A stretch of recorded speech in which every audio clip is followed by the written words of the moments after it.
Welcome to Just Minded My Business Media LLC, where you get information that you can use. I'm your host, Ida Crawford. But before we dive in, subscribe to Just Minded My Business on YouTube and wherever you get your podcasts. Share Just Minded My Business with your family, friends, and colleagues. Engage with us by leaving a review or comment. Your support keeps this podcast going and growing. Visit our website at jmmbmediallc.com to learn how we can support you in getting more visibility on your products and services. So grab a pen and paper and get ready for information that you can use.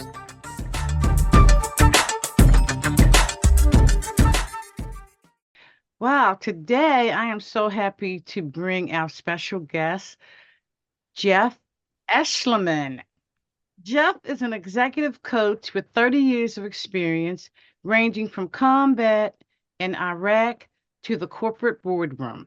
He's a sought-after expert for building and scaling result-driven teams, and his leadership style is characterized by personal development, consistency, and tenacious work ethic. Today, Jeff will be sharing his ZEN for success model, which he uses to create harmony and success in his clients' lives. Wow, don't we all need that? Mm-hmm. Yes, indeed. So welcome, Jeff. I can't wait to get into this. Absolutely, Ida. So happy to be with you. Absolutely. So let's define Zen first. Sure. So Zen for me is the opposite of chaos, right? Which everybody doesn't necessarily, or probably everybody has a certain little brand of chaos in their life. I was really good about creating it, mine. And I was really good about creating that because I had one of these corporate roles that needed a lot of my time, a lot of responsibility. I had a lot of direct reports. I had corporate, always wanting more, always wanting better, all of those kind of things. And then on top of that, I happened to be a husband, and then I happened to be a father, and then I became a grandfather. And of course, or fortunately for me, I'm still a son. So my parents are still alive, and I have siblings, and I have friends, and I was doing better in life. So I became a person that was able to travel, and I had all of these things. And that's probably the best kind of chaos that you could ever have, right? Like all of those things. But you can be, and this is what I was, Ida. I was a victim of my own success, right? I had so many things going on in my life. And while though the majority of them were, I would put them in the good camp, like all of those things that I just mentioned were all mostly good. I mean, reporting up to corporate and running into the fire and all that can be tough sometimes. But, that's that's why they pay the big bucks, right? To solve bigger problems, right? So I had all of these things going on in my life, and really I just ended up burning out. And it's the classic story of the guy, who in my particular case, the guy who, ends up sacrificing his personal fitness, right? And then the next thing fortunately I didn't get to heart attack land or anything like that. But I'll tell you, I did get to 125 pounds overweight. And Wow. it was a wake up call for me, Ida, when I went to the doctor and he said, "Hey, I'm going to need to give you this medication." But I knew it was my own choices. And so that is what Zen is. Well, Zen is the exact opposite of that. Zen is part of the process that I use to create harmony in my life. And harmony is where I can do all of those things simultaneously, but without letting. You're familiar with the old analogy, right, of plate spinning, right, with the Yes. sticks and the plates on them. I got to be as good as that as anybody I've ever met in my life, right? But at the end of the day, it's still plate spinning, right? And Mhm. when does the game end? The game ends when the plates start falling off of the sticks, right? And they fall down and they crash and they break.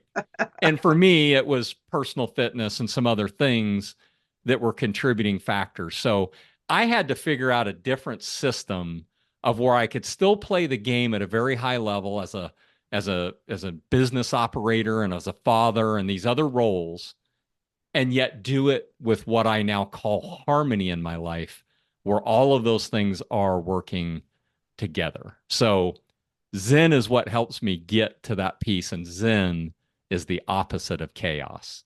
Oh my God, this is so amazing because your story is probably the story of many Right. at different levels. Husband, wife, mother, business owner, working. So I can definitely relate, and sometimes it feels like overwhelm. Right. Well, I say most of the time it feels like overwhelm. Certainly can be. So, what are the steps to get to that harmony? Yeah. I have a three-part process. Okay. So the very first part of the process is called the one-page strategic plan. And I'll tell you, all of the stuff that I now do in my system are just direct lifts from what I learned and utilized in business. So we used to use a one-page strategic plan to guide our business. And I worked in a half a billion dollar company that I was running the operations for, and we ran a one-page strategic plan. And I had convinced myself that I was too busy to take vacations and all of these other things. And yet we were taking time as a corporation to go off site once a quarter and do what we called a leadership retreat, where we would check in with each other, like what was the progress on goals? What are we going to do the next quarter? All that. And it started dawning on me like, if I can take time away from my business to do this, why couldn't I do that personally? Right. Mhm. And so that's going to allude to the next step, which is the day of Zen. But we literally ran our company off of this one page document called the one page strategic plan, and I created one for myself personally. And it has my mission, my vision, my values, my purpose. It says like what's important to me. And I'll tell you, Ida, my one page plan tells me as much about what I'm not going to do as it tells me what I'm going to do. Right. And Mm. then that on my one page plan is where my yearly goals live. And then right below those yearly goals are my monthly goals. And let me tell you why that's important. Because step number two in the process, and this is actually what got the whole Zen for success started for me in the life of harmony, which was the day of Zen. And so this might sound a little bit crazy to the audience and maybe to you as I say it out loud. And it was crazy to a lot of people when I started saying out loud in the beginning, but I started taking a day, a vacation day, once a month. And it was in the middle of the week. And I called it my day of Zen, and nobody got a hold of me. I went essentially off the grid. So I didn't take phone calls. There were no meetings. Outside of kissing my wife in the morning and walking out of the house, nobody was going to get me until the end of the day. And this is how the day of Zen works. It's a three-part process. Step number one is a wholesale review of the previous month. A month is a good chunk of time, Yes, right? it is. How many times you ever hear people say, you're like, do you realize we're already halfway through March? Yes. Right? Like, I never say that. Do you know why? Because I'm super intentional. And at the end of March, I've got a day already on my calendar that's my day of Zen. And I'm going to do a wholesale review of March. And I'm going to say, did it go like I thought that it was going to? I mean, as a parent, I have goals that are around my children. I have goals around finance. I have goals around my body fat percentage. I actually have more written goals than probably anybody that I know. Right. So it takes a half a day to review through all that stuff and say, how did my previous month go? The second part of the process is build a plan to crush the next month, right? Mhm. Because oftentimes when I sit down for my review, right, like anybody else in the world, sometimes I said that I was going to do something and then I didn't do it. And then I have to start asking myself different questions. Like, I'm a guy that puts a lot of things on my list. So sometimes I just put too much on the list. Then Mhm. the next question is, well, did you do the right things first and get them done? Or did you go down easy street and just knock off the easy stuff, right? Mhm. And then, of course, as life changes and as the months unfold, I mean, you have to have a process that's built for change. Because guess what? change happens, whether you want it or not. So you might as well decide you want it, and you might as well figure out a way to game it, right? And Yeah. that's what this Zen allows for. And then the middle part of the process is what I call white space, right? Like, where do you ever get, like we were just talking about overwhelm, right? That's our day-to-day kind of life. Where do you ever get the time, or what I call white space, to just think about things? Like, where do you want to be 3 years from now, right? With your personal development, or where do you want to be 3 years from now in your intimate relationship? Or certainly your kids are going to be 3 years older. Where do you want them to be, right? Or even if it's like, for me, I have 3 adult children, right? It's like, what do I want my relationship to be like with them 3 years from now? And then build some time to think about that. And then I can get super intentional when I'm on my next day of Zen, and I can build in a plan, because that's how life works, right? I've got 4 kids all together, and 3 of them are adults, and they're out, being married and having kids and living life and getting in that same overwhelmed state that everybody else can get in, right? Mhm. So if you're not intentional about your processes, it's not hard to go a month or so or more. And then the next thing you know, it's like, wow, I haven't talked to my son Brian in, 2 months. And it's like, he just lives on the other side of town. Like, how does that happen? Well, we know how it happens, right? Because life is moving pretty fast, right? And Yeah. so you have to have, so that's why I love the white space. And so that's the day of Zen. And then the third part I call carpe diem, right? So I don't know if you're familiar with carpe diem. That's Latin for seize the day. Hmm. So here's the deal, Ida. What we do every day matters. And it matters far more than people give it credit for, right? Hmm. How much water are you drinking every day? If you said you were going to exercise that day, did you do it or did you not? Did you let other things in life edge that out? How long does it take to healthy meal prep? How long does it take to go out for a dinner? How long does it take to enjoy an experience, right?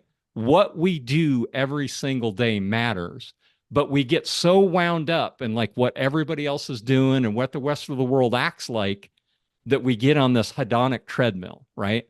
And so my harmony process is about slowing all that down, getting clarity on what you really want for the future, and then building processes where you bring it all together.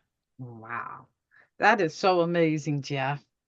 And we all need that. I mean, I try to have a routine every day that I do. And the first thing is meditation and my time with God. And Beautiful. that's every day. Yep.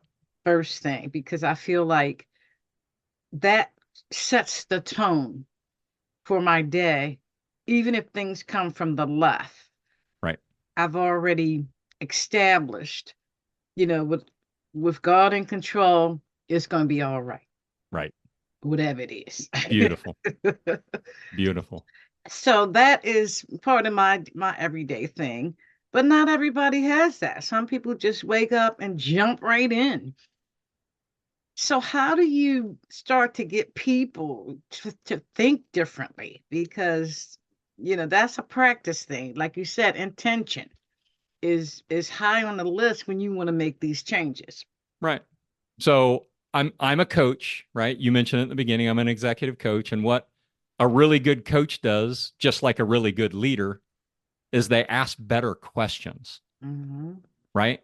So a question might be for somebody like, if they jump right out of bed and dive right in, and, they've written books called, I think it was Morgenstern wrote a book like 20 years ago that said, never check email in the morning, right?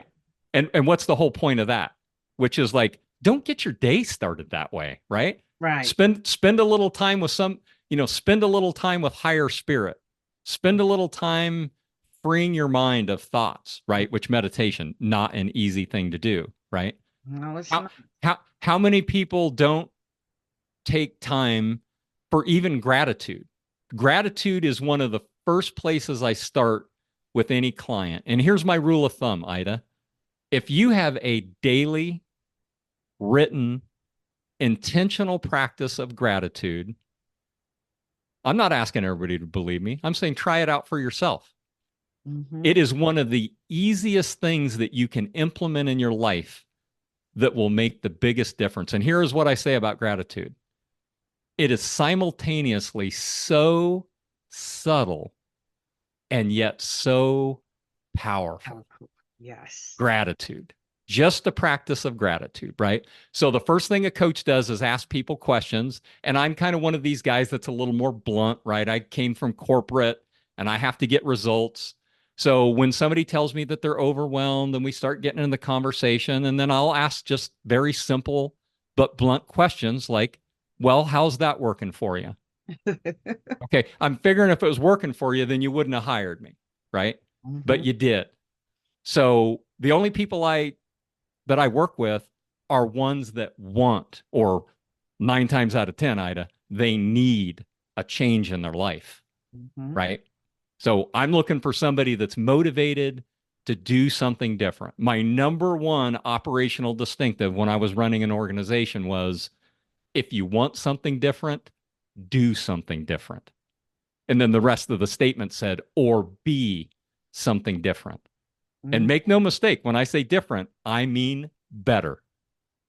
If you want something better, be something better, right?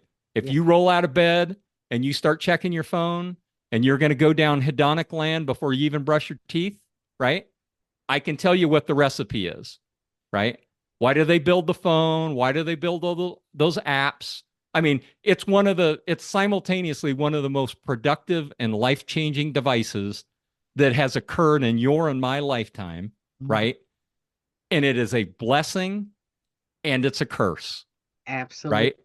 So if you don't have control of your screen time, of your devices, of the things that want your attention, and they build them to get your attention, right?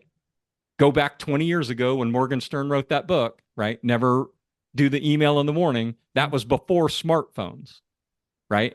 And she was talking about email.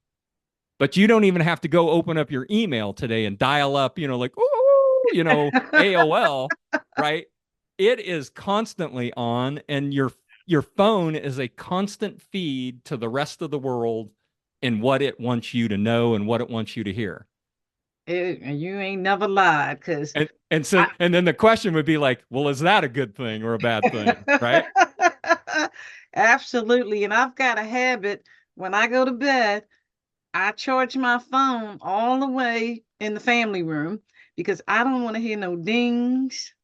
I don't want to hear the phone ring. I don't want to hear nothing while I'm Right, resting. right, And I strategically do that to get away from the phone. exactly.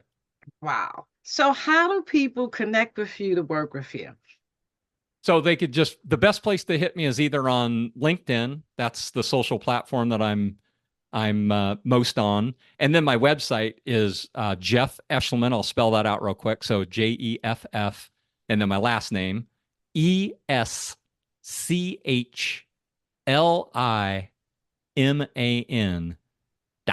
So JeffEschliman.com, or just hit me up on LinkedIn. I'm fairly prevalent there.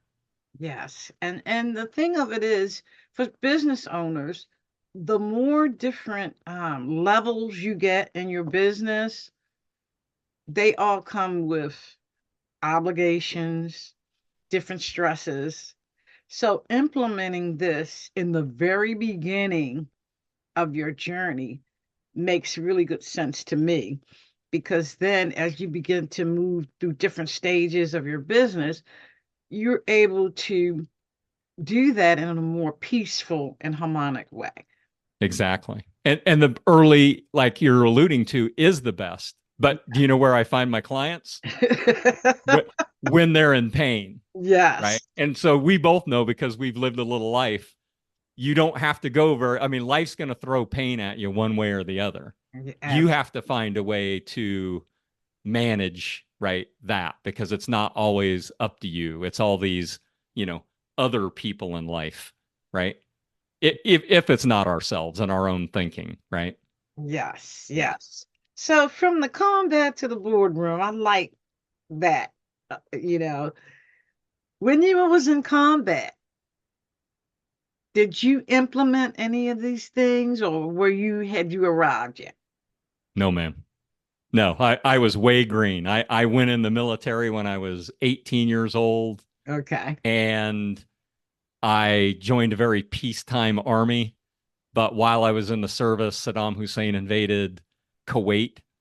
So I found myself in Saudi Arabia, and then I found myself in Iraq. Mm-hmm. And I was 20 years old when I was coming back from that experience. And I knew, Ida, that, I'd seen and been asked to do the worst things that I'd ever have to do in my life. And so far here today at age 53, that is still true. And so I had not arrived yet. I was still a fairly young pup, I would say. But here's what I learned from that experience, the military experience, even outside of just war, which was how to be a good follower. Mm-hmm. A start of a good leader is learning how to be a good follower. Yes. Yes, I have to agree with you because if you're not willing to roll up your sleeves and get dirty with your team, then you can't lead them. They have to see you doing the work as well. I mean, Right. it's almost like parenting. Right. Your It's a ch- lot like parenting. yeah, your children learn from watching you. That's right. Because the old do as I say, not as I do. Right. That's what I tell a lot of emerging leaders is like, for any of you emerging leaders that have kids at home, like, tell me how effective that strategy is. Right. And it's like, that doesn't work. Oh, it never has. Right. Never has. And it's so funny because my grandchildren now are grown, and when I go to their houses, I can see me in Hmm. their houses. And what they say, sometimes you can hear it in their words. That's fun. Yes, yes. The decorate, even down to some of the decorations, I can see me because they were watching every little thing I did. That means you had the influence, Ida. Yeah, That's awesome. obviously I That's did. awesome. That's what leadership is influence. Yes, Right. absolutely. So, to create a great company, um, what's some of the secrets to getting that harmony in your company? Because it's so many different personalities Yeah. in a Here's the you want to know the secret? I've got it. There is no secret. company. The way that you build a successful company is you start with people. Because people, right, is it management and systems, or is it leadership and people? And the short answer is it's both. But you better start with the leadership and you better start with the people, because I've worked in systems that were great systems with mediocre people, and I got mediocre results. And I've even worked in systems that had great people and mediocre systems and gotten great results.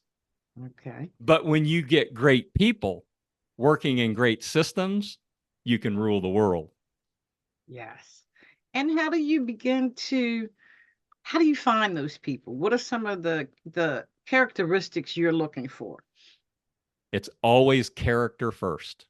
Mhm. Character, you have to know what the values of your organization are. Mhm. So first of all, the values of any organization are an amalgamation of the people that work there, and they've either created it or they've bought into it, right? Mhm. And then is the existing company living those values? You should be able to go into your team and you should be able to name people off. If your core value says we're all about character, then you should say, you know why we are a company of character? Because I know Mary over here in accounts receivable, and she's the kind of person that would call the client back and say, hey, the bill was 1,200 and you sent us 2,000, right? Mhm. Is character alive in your organization or is it not? And then, Ida, you build all that so you can go out and hire for that. And you say, are you a person of character, right? And can you get to the bottom line of what somebody's character is? I'd say you're probably even better than Pareto, right? Pareto is 80-20. And trust me, that doesn't mean, I've hired hundreds of people in my life, and not every single one of them panned out, because again, they're people, right? Right. And some of them are, really good at, telling you one thing and being another, right? But Mm-hmm. if you build good systems in place, you can rule most of that out, right? And you can even get into the 90 percentiles of effectiveness on hiring. And then when you get the flywheel going, Ida, when you have like really great culture going on in your own organization, it makes it even easier to attract in good people because then you start telling the really good people on your team, like, hey, we just got voted best place to work. Like, wouldn't you want to invite people here, right? Mm-hmm. And it's like, hey, don't bring me average folks. Like if you're going to invite somebody here, you know what we do here at Brand X, right? Which is we kick butt and we take names, and like that's the kind of people we need here. So if you got some of those that we'd like to get them in the door, right? Versus any of the other stuff. If you had bad company culture, right?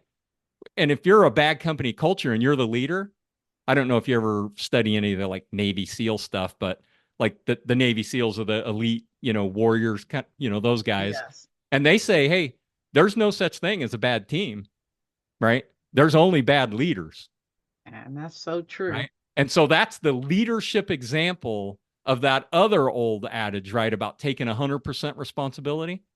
What do they say? Like, when does a boy become a man, or that kind of when does somebody graduate to adulthood?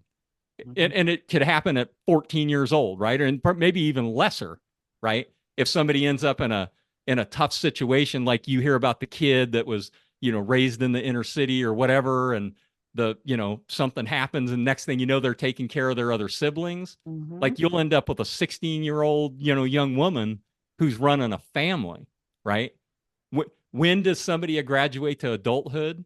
It's when they take 100% responsibility for themselves. And then leadership is when you take responsibility for others. Yes, absolutely. Wow. Let me ask you, Jeff, do you do any speaking at colleges and things like that? I Because, haven't thus far, but I'd be open to something like that. yes, because they need to hear this.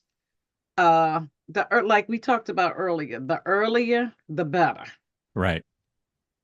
Right. Before they even get into the corporate world and jobs and things like that, this information is so important to start to shape not only our communities, but our country as Right. a whole. Right. Because we all see what's happening now. Right. It's a purity mess. Right. It could use some positive. It could use some better skills. I'll agree with you there. Yeah, and meeting you and talking to you about this, there's so many people that need you and need to understand the importance of leadership. Right. Period. Everybody think they're a good leader, but do they really understand the ingredients involved? Right. Totally. I totally agree with you. And I'm I'm a yes to whatever kind of help you're thinking of, or if anybody wants to reach out, I'll figure it out and I'll find a way to help. Yes, I definitely think at the college, maybe even the senior high school level, Right. because the earlier we can get to our younger people, the better off we're going to be as a whole. Because, I Right. mean, you and I, Jeff, we got more years behind us than in front of us. And these young people, we're going to be dependent on them Yeah. to make decisions for us. I actually have as many years in front of me as I have behind me, Ida, because I'm going to live to 103. I heard that. I'm I'm not joking. I Like know. I have a goal that says I'm going to live to 103, and Oh, I make decisions right now in my 50s to make sure that I do. I heard that. I heard that. Yeah. So again, Jeff, how do people connect with you? Yeah, the best way to connect with me would be either hit me directly on LinkedIn, or you could hit me on my website, which my name is right there on the screen, but I'll spell it out. It's JeffEschliman.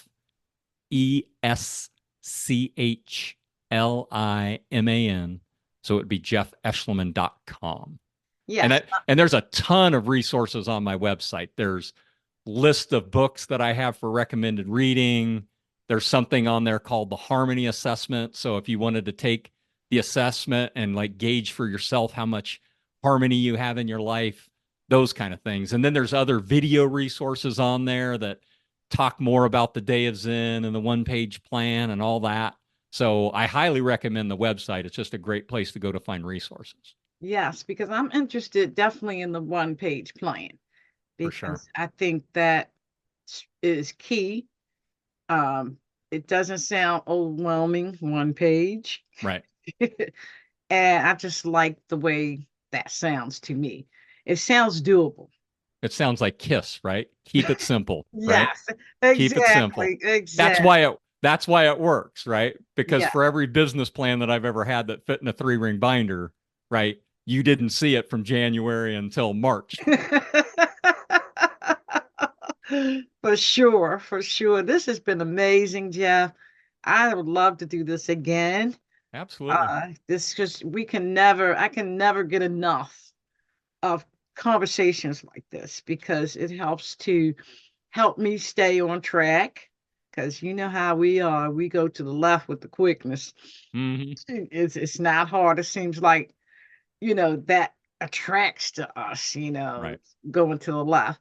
So I would definitely love to have you here again to talk about this some more. And wow, you made my day. Well, So thank thank you you. for that. That comment right there made my day. So thank you. Absolutely. And thank you, audience, for tuning in. We appreciate you as well. And definitely head over to the website. I'm going to make sure I put that information in the show notes so that you can begin your harmonious journey. So Wonderful. thank you, Jeff. Wonderful. Thank you to our guests and you, our valued audience, for stopping by. We truly appreciate you. Many blessings to you and yours.